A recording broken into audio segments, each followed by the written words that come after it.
right. That was beautiful. Something embarrassing but beautiful. I welcome everyone. Welcome. Thank you, Jason, very much. And the feelings are mutual, Jason. Jason, Donna, and everyone here. What's the action that you played in a band with Joseph Joe?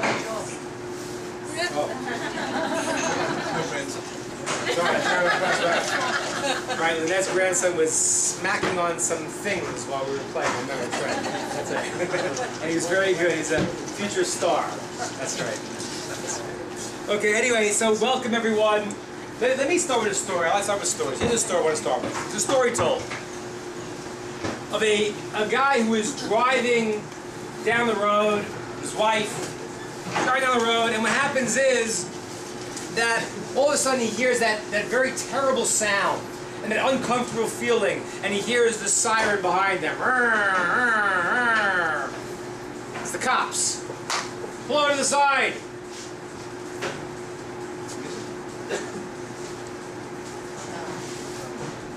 What? Just put the music on.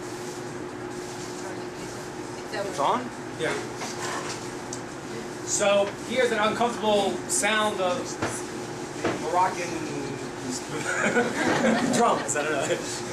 So here's the sound. And what happens is, the cop comes out, and he comes over and he says, sir, I don't know if you know that you were driving 75 miles an hour in a 55-mile zone.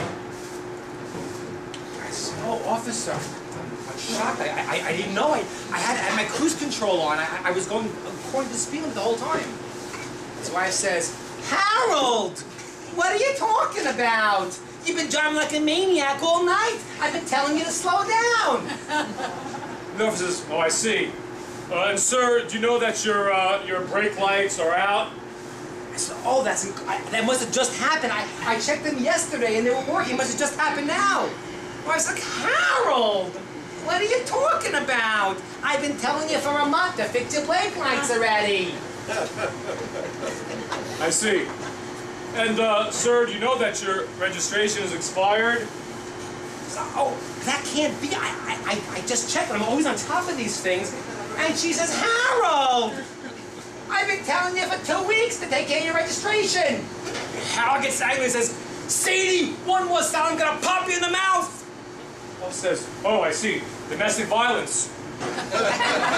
Ma'am, does he speak to you that way often? And she says, no, my Harold never. Only when he's drunk.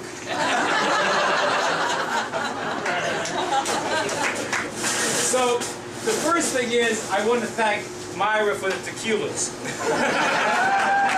And I want to say that if you had a few, make sure someone else drives tonight, okay? That was the one I did. Oh, I'm sorry, the margaritas, that's right. I had a few, is the problem. So the margaritas, that's right. So if you had a few, let someone else drive. But there's another point of that story, which really is like this, which is that in relationships, sometimes there are feelings that are brewing in a relationship. And they come out in all these funny ways. And tonight I want to talk about relationships. I want to understand how we relate and how we feel towards people, and how we can maximize relationships. So I want to talk about an idea as follows. Let me share with you a little story that a student of mine told me.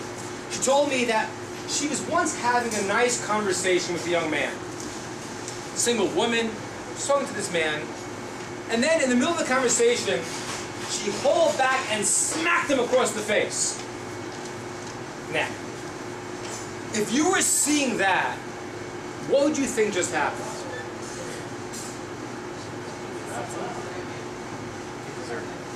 What? Yeah, it must have something pretty terrible, right? She's crazy. She's crazy? That's another idea. She may be crazy. What's that? How's this going?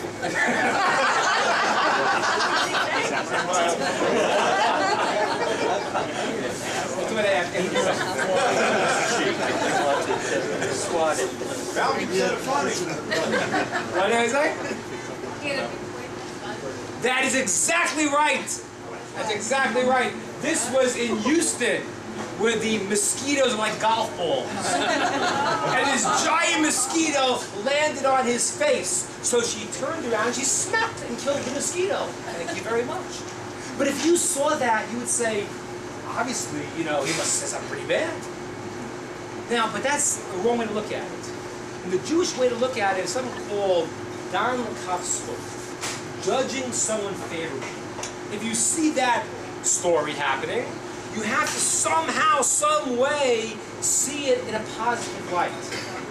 Not to castigate the person and say, oh yeah, he probably said something terrible. There's a reason. There's a positive reason. Okay? I want to explain how this works tonight and what this does for us to judge people favorably. Let me share with you a story from the Talmud. The Talmud says as follows. The Talmud says that there was once a person who lived in Jerusalem and he went up north to try to make some money. And what happened was he was very poor and he worked for someone for 3 years. It's a lot of time spent away from the family. He's working for 3 years there, and after 3 years he wants to get his pay to move back home, go back to his family and start his life again. At the end of 3 years he says to the wealthy man who was hiring his employer, he says, listen, can I have the money for my job? And the employer says to him, I'm sorry, but I have no money. Okay, can I have some of that cattle and sheep I see walking around outside? The employer says, I have no cattle, I have no sheep. The guy says, how about some of the paintings on the wall, the Rembrandts over there, you know, something. The guy says, I have no paintings, I have nothing to give you. The man is depressed. He can't pull water out of his stone, he can't do it. He goes back to Jerusalem, he gets back, his wife says, so, how'd you do? I wasn't 3 years up north. I don't want to talk about it. Got nothing. He comes back right before the high holidays. At the end of the high holidays, the employer comes down, it's loaded with donkey loads of things, and he comes down to the employee and he says, listen, I'm here and I want to pay you the money that I owe you for 3 years. I brought everything for you. But before I give it to you, I want you to tell me the truth. When I told you I had no money, what'd you think? I said, well, what I thought was that maybe you had some kind of business deal came up, and you invested all your capital in that. That's exactly right. And tell me, what did you think when I said to you I had no cattle?